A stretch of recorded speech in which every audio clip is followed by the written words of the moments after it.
Good morning class. हमने अभी मीरा के पद पढ़े, उससे पहले हमने कबीरदास की साखियां पढ़ी। आज हम बिहारी के दोहे पढ़ेंगे। यह हमारे पाठ 3 में आता है, बिहारी के दोहे। दोहे का पाठसार। प्रस्तुत दोहे कविवर बिहारी द्वारा रचित ग्रंथ बिहारी सतसई से लिए गए हैं। इसमें कवि ने भक्ति, नीति व श्रृंगार भाव का सुंदर मेल प्रस्तुत किया है। पहले दोहे में कवि कहते हैं कि श्री कृष्ण के नीलमणि रूपी सांवले शरीर पर पीले वस्त्र रूपी धूप अत्यधिक शोभित हो रही है। ठीक है। दूसरे दोहे में कवि भयंकर गर्मी का वर्णन करते हुए कहते हैं कि गर्मी के कारण जंगल तपोवन बन गया है, जहां सभी जानवर आपसी द्वेष भुलाकर एक साथ बैठे हैं।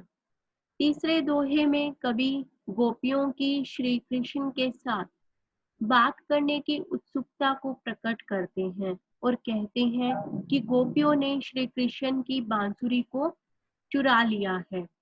चौथे दोहे में कवि नायक और नायिका द्वारा भीड़ में किस तरह आंखों ही आंखों में बात की जाती है, इस बात का वर्णन करते हैं। अर्थात यहाँ पर अभी सभी दोहे के बारे में बताया गया है। अभी बारी बारी सभी दोहों को हम विस्तार से भी पढ़ेंगे। पांचवें दोहे में कवि जून के महीने की भीषण गर्मी का वर्णन करते हुए कहते हैं कि इतनी अधिक गर्मी पड़ गई है कि छाया भी छाया को ढूंढने के लिए घने जंगलों व घरों में छिप गई है। छठे दोहे में कवि कहते हैं कि नायिका नायक को संदेश भेजना चाहती है, परंतु अपनी विरह दशा का वर्णन वह कागज पर नहीं कर पा रही है, न ही किसी को बता पा रही है कि वह चाहती है कि नायक उसकी विरह दशा का अनुमान स्वयं लगाए। सातवें दोहे में कवि श्री कृष्ण से कहते हैं कि आप चंद्रवंश में पैदा हुए हो और स्वयं वज्र आए हो। कवि श्री कृष्ण की तुलना अपने पिता से कर रहे हैं और कहते हैं कि आप मेरे पिता के समान हैं, अतः मेरे सारे कष्ट और नष्ट कर दो, मेरे सारे कष्ट नष्ट कर दो। अंतिम दोहे में कवि आडंबर से बचने व ईश्वर की सच्ची भक्ति करने को कहते हैं और बताते हैं कि सच्ची भक्ति से ही ईश्वर प्रसन्न होते हैं।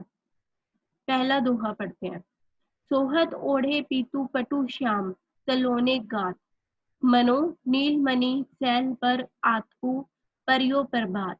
सोहत अच्छा लगना, ओढ़े ओढ़कर, सोहत अच्छा लगना, ओढ़े ओढ़कर, पीतू पीला, पटु कपड़ा, गात शरीर, नीलमणि शैल नीलमणि का पर्वत। प्रस्तुत दोहा हमारी हिंदी पाठ्य पुस्तक स्पर्श से लिया गया है। इसके कवि बिहारी हैं। यह दोहा उनकी रचना बिहारी सतसई से लिया गया है। इसमें कवि ने श्री कृष्ण के रूप सौंदर्य का वर्णन किया है। इस दोहे में कवि ने श्री कृष्ण के सांवले शरीर की सुंदरता का बखान किया है। कवि कहते हैं कि श्री कृष्ण के सांवले शरीर पर पीले वस्त्र बहुत अच्छे लग रहे हैं और ऐसा लग रहा है जैसे नीलमणि पर्वत पर प्रातः काल की धूप पड़ रही हो। यहाँ पर श्री कृष्ण के सांवले शरीर को नीलमणि पर्वत तथा पीले वस्त्र सूर्य की धूप को कहा गया है।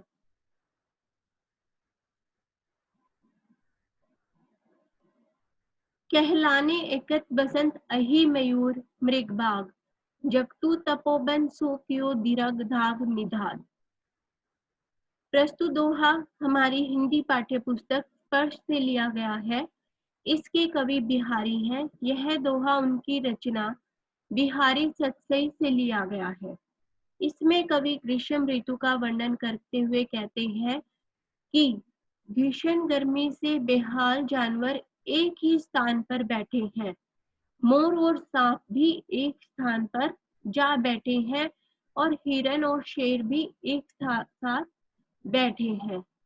कवि कहते हैं कि गर्मी के कारण जंगल तपोवन की तरह हो गया है, अर्थात इतनी भीषण गर्मी पड़ रही है कि एक दूसरे जानवरों को एक दूसरे का भय ही नहीं है और अब सब एक साथ अपना द्वेष भुलाकर एक जगह बैठ गए हैं।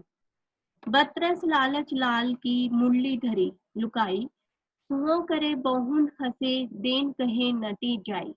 बतरस मतलब बातचीत का आनंद। लाल श्री कृष्ण को कहा है यहाँ पे लाल। मुरली बांसुरी, लुकाई छुपना छुपाना, सो शब्द लेना या कसम लेना, बोहुन बोहू से, नटी जाई मतलब मना कर देना। प्रसंग सेम रहेगा, ठीक है, लेकिन इसमें कवि ये कहते हैं कि गोपियों ने श्री कृष्ण से बात करने के लिए उनकी मुरली चुरा ली है, अर्थात श्री कृष्ण हमेशा बस अपनी बांसुरी बजाते रहते हैं, गोपियों की तरफ उनका कोई ध्यान नहीं जाता। इसीलिए गोपियां चाहती हैं कि वो मुरली अपनी एक तरफ रख के उनसे बातें करे। इसमें कवि गोपियों द्वारा श्री कृष्ण की बांसुरी चुराए जाने का वर्णन करते हैं। कवि कहते हैं कि गोपियों ने श्री कृष्ण से बात करने के लालच में उनकी बांसुरी को चुरा लिया है। गोपियां कसम भी खाती है कि उन्होंने बांसुरी नहीं चुराई है, लेकिन बाद में बोहें घुमाकर हंसने लगती है और बांसुरी देने से मना कर रही है। कहत नटत रिझत खिजत मिलत खिलत लजियात, भरे मौन में करत है नैनुनन ही सब बात। कहत कहना, नटत इनकार करना, खिजत खिजत मतलब खींचना, बनावटी गुस्सा करना, खिलत प्रसन्न होना, लजियात शर्माना। इसमें कवि ने नायक नायिका की आंखों ही आंखों में चलने वाली बातचीत का सुंदर वर्णन किया है। इस दोहे में कवि कहते हैं कि नायक और नायिका एक दूसरे से आंखों ही आंखों में बातचीत करते हैं।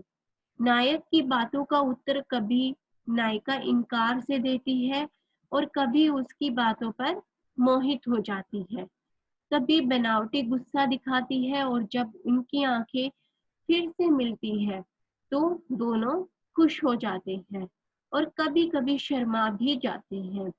कवि कहते हैं कि इस तरह वे भीड़ में भी एक दूसरे से बात करते हैं और किसी को ज्ञात भी नहीं होता, किसी को जानकारी भी नहीं मिलती। बैठी रही अति सघन बन बैठी सदन तन माँ, देखी दोपहरी जेठ की चाहो चाहती चाह। सघन मतलब घना गहरा जंगल, वन जंगल, बैठी घुसना, सदन तन भवन में। इसमें कवि जून महीने की गर्मी का वर्णन कर रहे हैं और वो कहते हैं कि इतनी गर्मी पड़ रही है कि छाया भी छाया को ढूंढ रही है, उसे भी कहीं छाया नहीं मिल रही, अर्थात वह भी गर्मी से बचने के लिए कोई ऐसा स्थान ढूंढ रही है जहां वो सुकून से रह सके। वह या तो किसी घने जंगल में मिलेगी या किसी घर के अंदर मिलेगी, अर्थात छाया भी खुद को छिपाती हुई घूम रही है। कागज पर लिखत न बनत कहत लजात, कहिए सबू तोरे तेरो हियो मेरे हिये बात। कागज पर, लिखत न बनत मतलब लिखा ही नहीं जा रहा, संदेशु संदेश, लज्जात लज्जा आना, ये हृदय। इसमें कवि ने एक नायिका की विरह दशा का वर्णन किया है। विरह दशा मतलब उसकी दर्द का, उसकी पीड़ा का वर्णन किया है। कवि कहते हैं कि नायिका अपनी विरह की पीड़ा को कागज पर नहीं लिख पा रही है और कहकर संदेश भेजने में उसे शर्म आ रही है। वह नायक से कहती है कि तुम अपने हृदय से पूछ लो, वह मेरे हृदय की बात जानता है, अर्थात तुम मेरी विरह दशा से भली भांति परिचित होंगे। वह अपनी बात को नायक को ना तो बता पा रही है और ना ही लिख कर बता पा रही है और ना ही कह पा रही है। प्रगट भय दविराज, दविजराज मतलब चंद्रमा कुल, चंद्रमा कुल। सुबह बसे ब्रज आए, मेरे हरोकले सब केशव केशवराय। केशवराय मतलब बिहारी कवि के पिता। इसमें कवि ने श्री कृष्ण से उनके कष्ट दे करने की प्रार्थना की है। कवि कहते हैं कि हे श्री कृष्ण, आपने चंद्रवंश में जन्म लिया, आपने चंद्रवंश में जन्म लिया है और स्वयं ही ब्रिज में आकर बस गए हो। बिहारी जी के पिता का नाम केशव राय है और श्री कृष्ण का नाम भी केशव है। इसीलिए कवि कहते हैं कि आप मेरे पिता के समान हो, आप मेरे पिता के समान हो, क्योंकि उनका नाम और आपका नाम भी मिलता है। तो अतः आपसे मेरा निवेदन है कि मेरे सारे कष्टों का नाश कर दीजिए। कवि उनसे प्रार्थना करता है कि मेरे सारे कष्टों का नाश कर दीजिए। जप माला छापे तिलक सरे न एकु कामू, मन कांचे नाचे वृद्धा सांचे राचे रामू। जपमाला मतलब जपने की माला। अगले दोहे में वो बताते हैं कि बाहरी ढोंग के स्थान पर हमें सच्चे मन से ईश्वर भक्ति को ही महत्व देना चाहिए। कवि कहते हैं कि केवल ईश्वर के नाम की माला जपने से, ईश्वर नाम लिख लेने से या तिलक करने से ईश्वर भक्ति हमें नहीं मिलती या हमारा वो कार्य पूरा नहीं होता। यदि मन में ईश्वर के लिए विश्वास न हो तो उसकी भक्ति में नाचना भी हमें व्यर्थ ही समझना चाहिए। इसके विपरीत जो सच्चे मन से ईश्वर की भक्ति करते हैं, ईश्वर शायद उन्हीं पर प्रसन्न होते हैं। वो कहते हैं कि हमें ये भारी ढोंग नहीं करना चाहिए, ना ही हमें तिलक लगाना चाहिए, माला जपनी चाहिए। शायद जो हम सच्चे मन से ईश्वर की भक्ति करते हैं, तभी हमें ईश्वर प्राप्त होते हैं, तभी ईश्वर हम पर प्रसन्न होते हैं। जय श्री कृष्णा। उम्मीद है आपको बिहारी के दोहे अच्छे लगे होंगे, समझ आए होंगे। Thank you so much.